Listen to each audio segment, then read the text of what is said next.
The signal from the void. The signal arrived at Earth's Deep Space Monitoring Array on a Tuesday.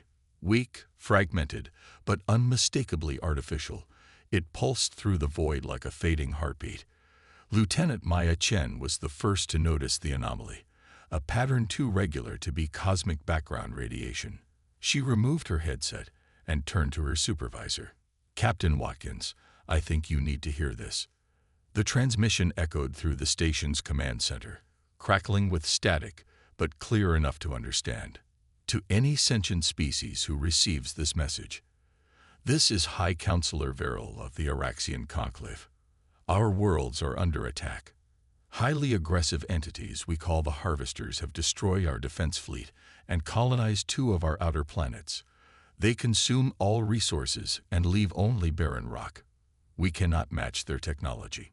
If anyone can render aid, please respond. We have perhaps 1 lunar cycle before our homeworld falls." The message repeated, then dissolved into static. Within 6 hours, the United Earth Defense Council had convened an emergency session. Commander Elena Reyes stood at attention before the assembled leadership, her dark eyes fixed on Admiral Harrison as he described the situation. "The Araxians are approximately 17 light-years from Earth. They're one of the species we've had limited diplomatic contact with since joining the Galactic Confederation 3 years ago. Primarily scientists and artists from what our ambassadors report. Limited military capabilities." "And these harvesters?" asked Reyes. "Unknown. Nothing in Confederation records matches their description." Harrison's expression was grim. "This could be a new threat to the sector." A council member spoke up. "We're still establishing our position in interstellar politics. The Confederation has barely accepted us. Is it wise to commit our military assets to an alien conflict?" Admiral Harrison looked around the table. "Humanity spent centuries fighting amongst ourselves. Now we have an opportunity to prove we can be protectors, not just conquerors." The debate continued for hours before the vote. When the council adjourned, Commander Reyes had her orders: lead Earth's first interstellar military response. 3 days later, Reyes stood on the bridge of the UES Intrepid, the most advanced battlecruiser in Earth's fleet. Around her, crew members worked with practiced efficiency as the ship prepared to depart Earth orbit. 5 other warships had joined the response force: the destroyers Valiant, Defiant, and Sentinel, and the cruisers Resolute and Dauntless. Status report: Commander Ortiz, Reyes ordered as her second-in-command approach. "All systems optimal, Commander. The fleet is ready for departure," Ortiz replied, handing her a data tablet. "We've loaded the latest translation matrices for Araxian language, and Dr. Kimura has been studying their biology in case we need to provide medical assistance." Reyes nodded. "And tactical. Lieutenant Park has been running simulations based on the limited data we have on the Harvesters. Without knowing their capabilities, it's mostly educated guesswork. We'll adapt when we have better information," Reyes said, turning her attention to the view screen where Earth hung like a blue jewel against the blackness of space. As the ships prepared for FTL jump, Reyes addressed the combined crews of the response fleet. "Men and women of Earth, we embark today on humanity's first mission to defend another species. The Araxians call us Deathworlders, a term used for species from high-gravity, high-danger planets. They see our evolutionary history as making us inherently dangerous. Today, we prove that being dangerous isn't the same as being destructive. We will use our strength to protect, not to conquer." The Intrepid's engines hummed as energy built for the jump. "Prepare for faster-than-light travel," announced the ship's eye. The stars on the view screen elongated into streaks of light as the fleet leaped toward Araxian space. The journey took 8 days of FTL travel, punctuated by brief returns to normal space for system checks and course adjustments. Commander Reyes used the time to prepare her crew, running combat simulations and strategy sessions. On the 8th day, the fleet dropped out of FTL at the edge of the Araxian star system. Lieutenant Chen at Sensors spoke first. "Commander, I'm detecting multiple large vessels in orbit around the 4th planet. The configuration doesn't match any known Confederation designs. Magnify, ordered Rice. The view screen showed dark, angular ships that seemed to absorb rather than reflect light.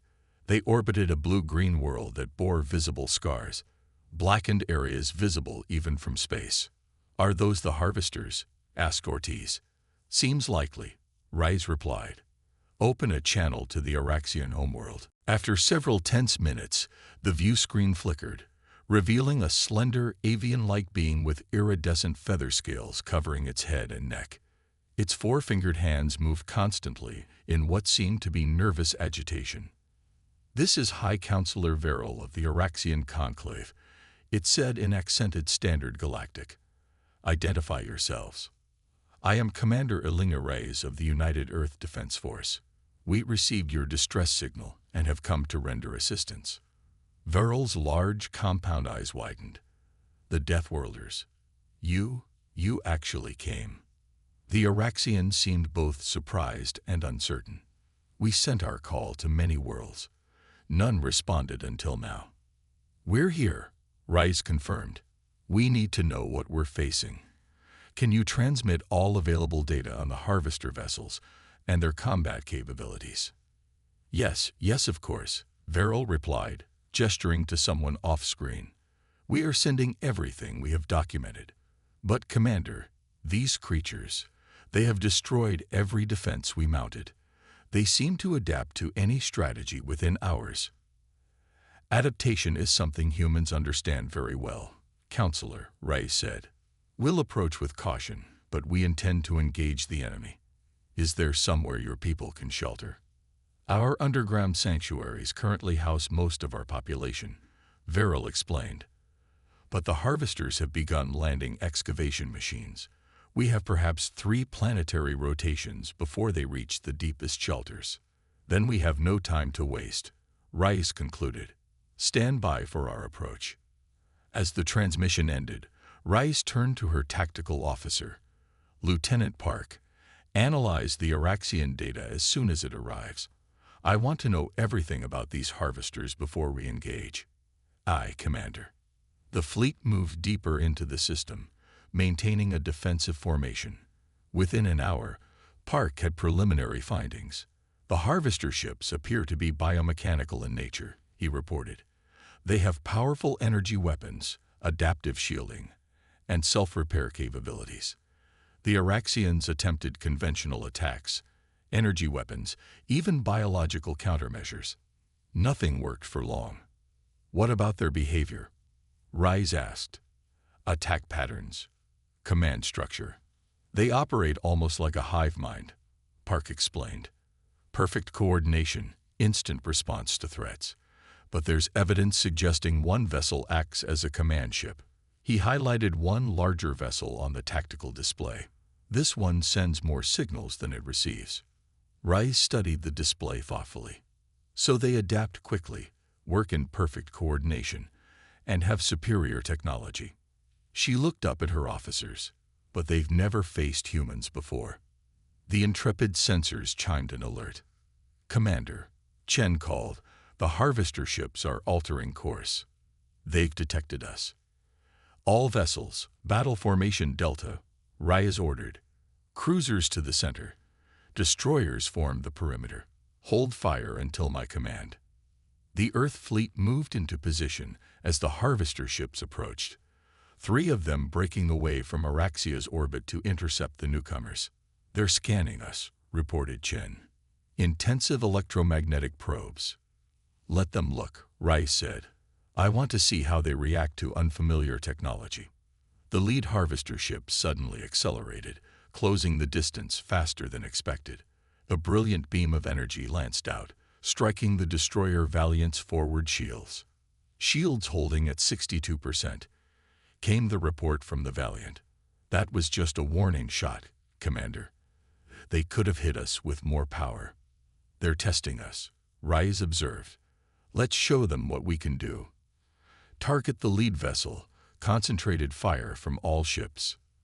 The Earth fleet responded in unison, energy weapons and projectile launchers unleashing a barrage at the lead Harvester ship.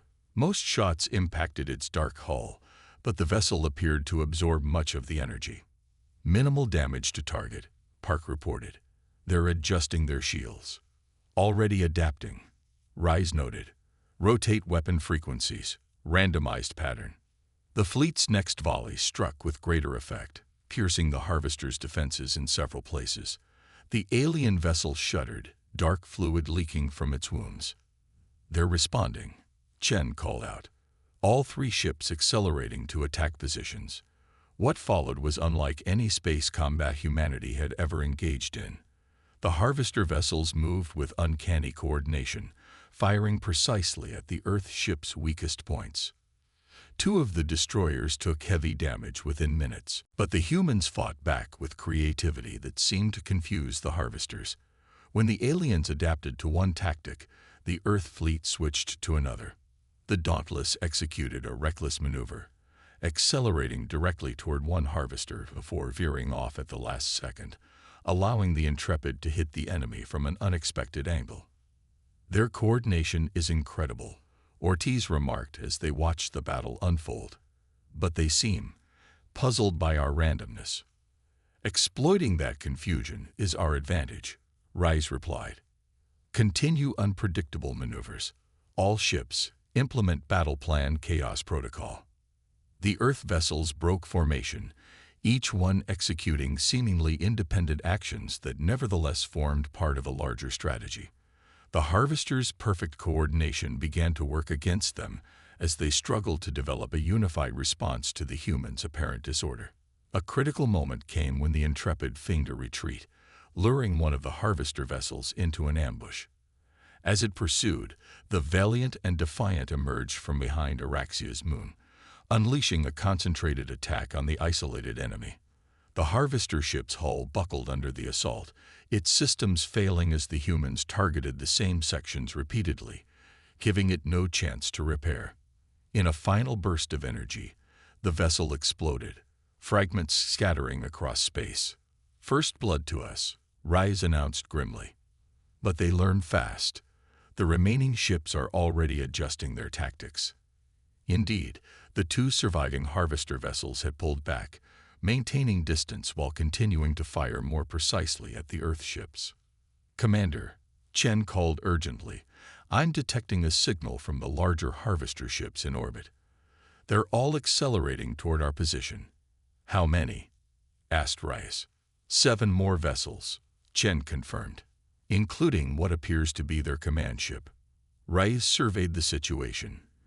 The Earth fleet had scored a victory, but at a cost.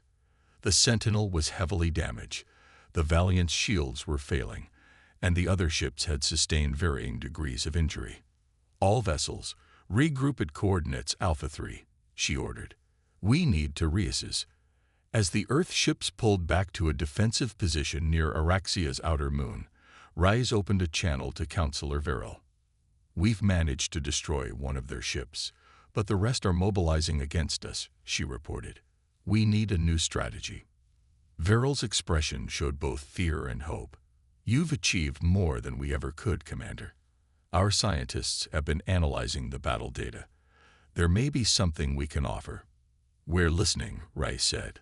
The Harvester ships are partially biological, Viral explained. Our xenobiologists have identified certain frequencies that disrupt their neural pathways. Our weapons weren't powerful enough to exploit this weakness, but perhaps yours. Reyes nodded. Send us the frequency data. We'll modify our weapons accordingly. As the transmission ended, Rice turned to her officers. We've bloodied their nose, and now they're taking us seriously.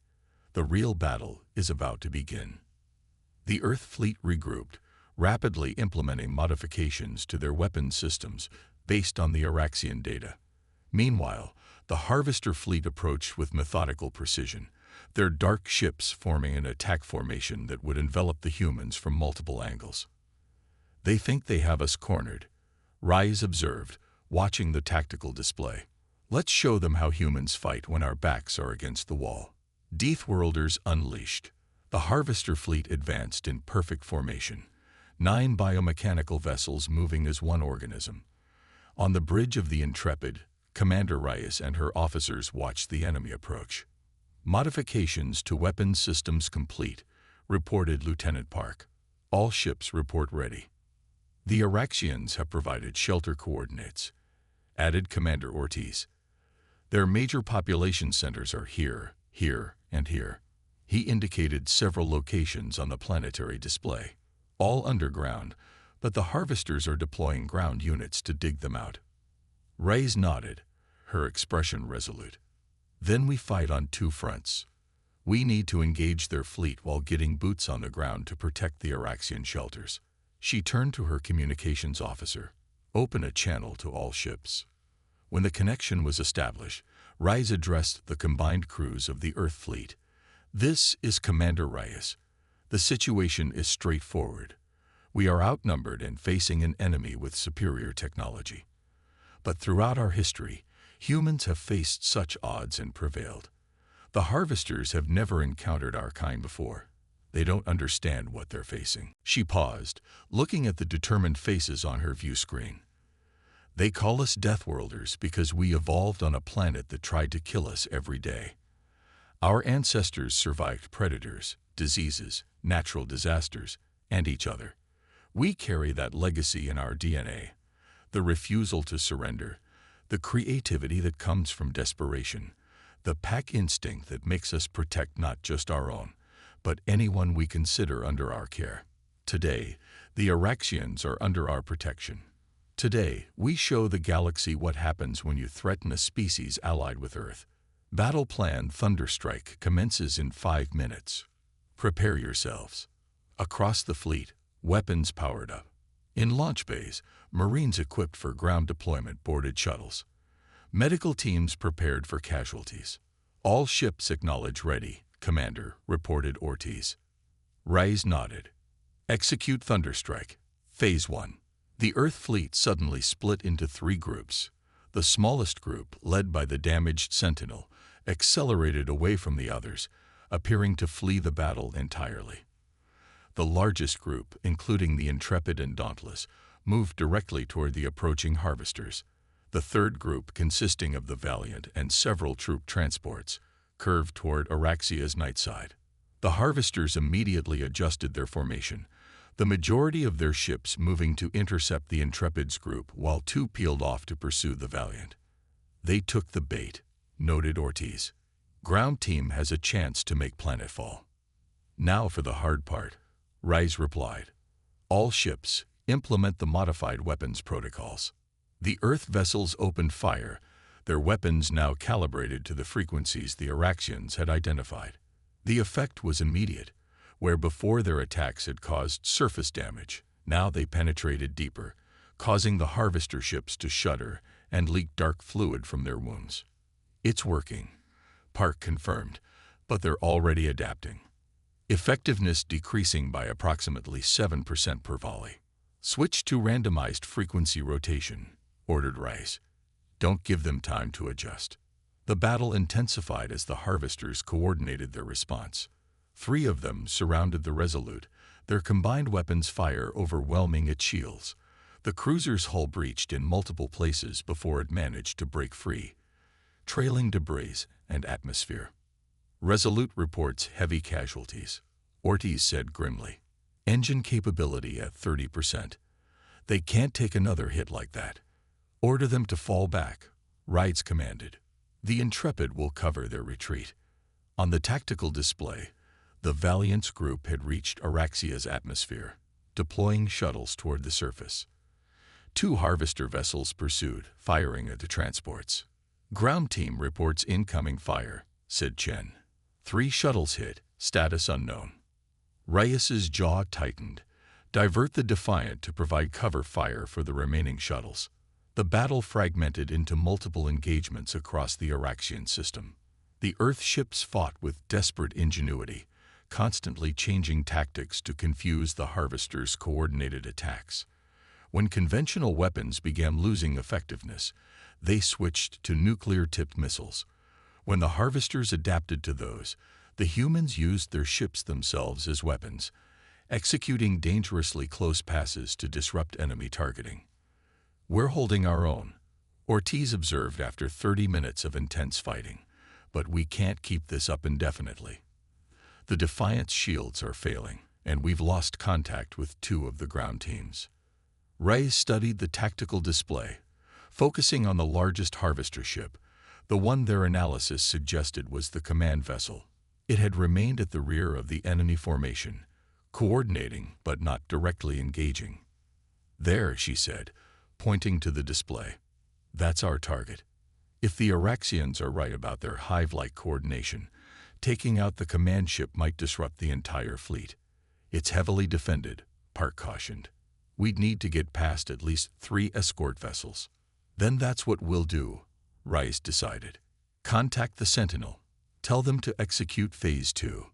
The Sentinel, which had appeared to flee the battle earlier, had actually swung around the planet's moon, using its gravity to accelerate. Now it emerged from behind the natural satellite, engines flaring as it hurtled directly toward the Harvester command ship. "They've spotted the Sentinel," reported Chen. "Harvester escorts are moving to intercept." "All remaining ships, concentrate fire on those escorts," ordered Rice. "Give the Sentinel its shot." The Earth fleet executed a coordinated attack, pulling the Harvester escorts out of position. The damaged Sentinel, piloted by the veteran Captain Sato, accelerated to maximum speed on a collision course with the command ship. "Sentinel is hailing us," said Chen. Captain Sato's face appeared on the view screen, his bridge filled with smoke and flashing emergency lights. "Commander Reyes, the Sentinel won't survive another engagement. We've sustained critical damage to our containment systems. Reactor breach is imminent." Reyes understood immediately what he was suggesting. "Captain Sato, your crew." "Most have evacuated in lifepods," Sato interrupted.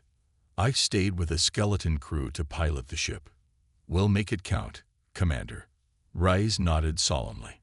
"Your sacrifice will not be forgotten, Captain." The Sentinel accelerated toward the Harvester command ship, its damaged hull glowing from the strain. The enemy vessel attempted evasive maneuvers, but the Sentinel matched its course, closing the distance rapidly. "Sentinel impact in 10 seconds, reported Park.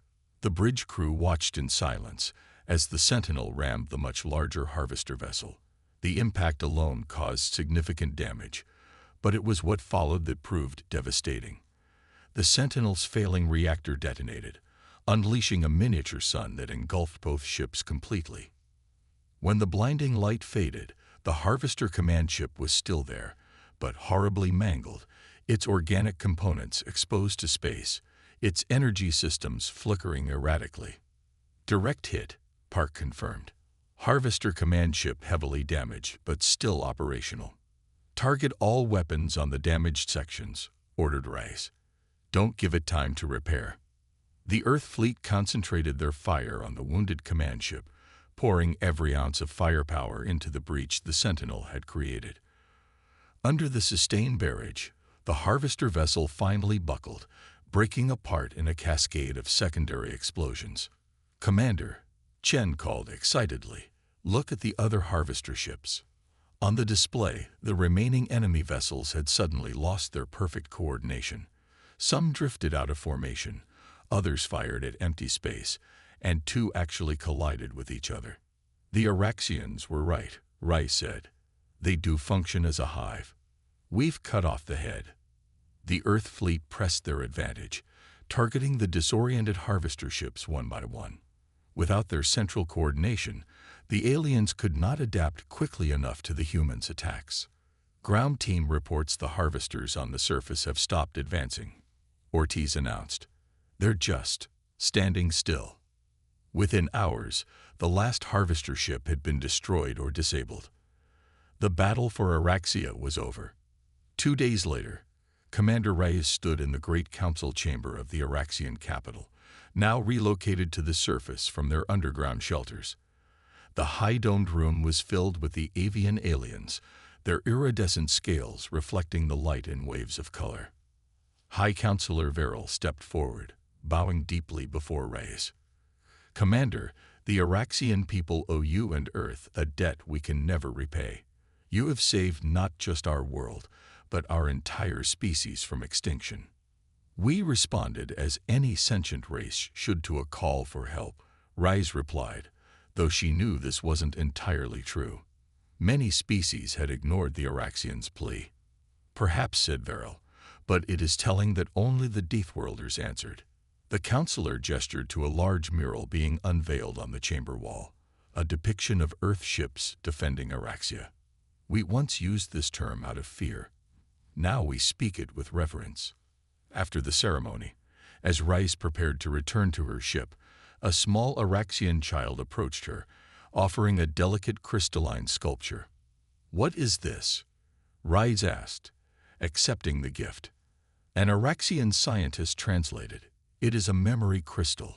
It contains the genetic sequences of all Araxian species and records of our history and culture. The child says it is for safekeeping, because Deathworlders protect what they value. Rice knelt to the child's level. Tell them we will keep it safe, and that Earth will always answer if Araxia calls again. As the Intrepid broke orbit the next day, Rice received a transmission from Admiral Harrison back on Earth. Congratulations, Commander, Harrison said. The Araxians have formally requested alliance with Earth, and the Galactic Confederation is buzzing with news of your victory. Several other species have expressed interest in diplomatic relations. Perhaps they've realized that dangerous isn't the same as destructive, Rice suggested. Harrison nodded. Exactly. The term Deathworlders has taken on new meaning. It seems we found our place in the galaxy, not as conquerors, but as protectors. Rice looked at the view screen where Araxia grew smaller as they departed. It's a role I think humanity can embrace, Admiral. As the Intrepid prepared for the jump back to Earth, Rice thought about the long history of human conflict, how they had nearly destroyed themselves countless times. Now those same aggressive instincts, the adaptability and determination forged on their dangerous homeworld, had found a higher purpose. The Deathworlders had become defenders, and the galaxy would never be the same.